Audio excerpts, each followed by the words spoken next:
રાજ્યને ગાંધીનું ગુજરાત કહેવામાં આવે છે, પરંતુ ગાંધીના ગુજરાતમાં જ એક એવો કિસ્સો સામે આવ્યો છે જે સાંભળીને તમે પણ ચોંકી જશો।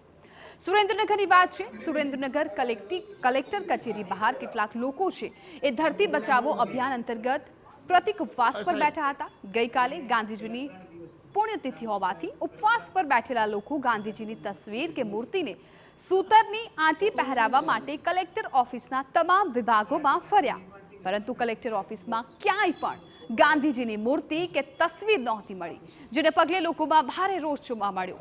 લોકોનું કહેવું છે કે જિલ્લાની સૌથી મોટી કચેરીમાં ગાંધીજીની મૂર્તિ કે ફોટો ન હોય તે શર્મનાક બાબત કહી શકાય।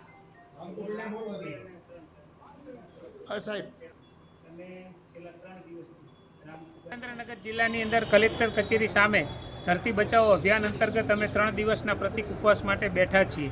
આજે મહાત્મા ગાંધીની પરિનિર્વાણ દિવસ છે, એ અંતર્ગત અમે સૂતરની આંટી પહેરાવી અને મહાત્મા ગાંધીને શ્રદ્ધાંજલિ આપવા માટેનું વિચાર્યું।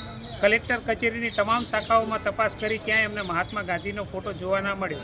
અંતે માનનીય સંપત સાહેબ, જે આપણા સુરેન્દ્રનગર જિલ્લાના કલેક્ટર છે, એમની કાર્યાલયમાં ગયા અને સાહેબને કહ્યું કે અમારે સૂતરની આંટીથી મહાત્મા ગાંધીની તસવીર હોય તો એમને શ્રદ્ધાંજલિ આપી છે, પણ કમનસીબી અને આપણા સૌના માટે દુઃખદાયક બાબત એ છે કે કલેક્ટર સાહેબની ચેમ્બરમાં પણ મહાત્મા ગાંધીનો ફોટો જોવા મળ્યો નથી। આવી સુરેન્દ્રનગર જિલ્લાની આવી વડી કચેરી હોય અને એ કચેરીઓમાં ક્યાંય પણ ગાંધીજીની તસવીરો જોવા મળતી ન હોય અને એ આ મોટામાં મોટું લોકતંત્રમાં ગાંધીજીનું અપમાન થઈ રહ્યું હોય અને અમારી પણ જિલ્લાને રીતે અમારી પણ કમનસીબી ગણાય કે અમને અત્યારે ગાંધીજીની એક તસવીર પણ કોઈ કચેરીમાં જોવા મળતી નથી।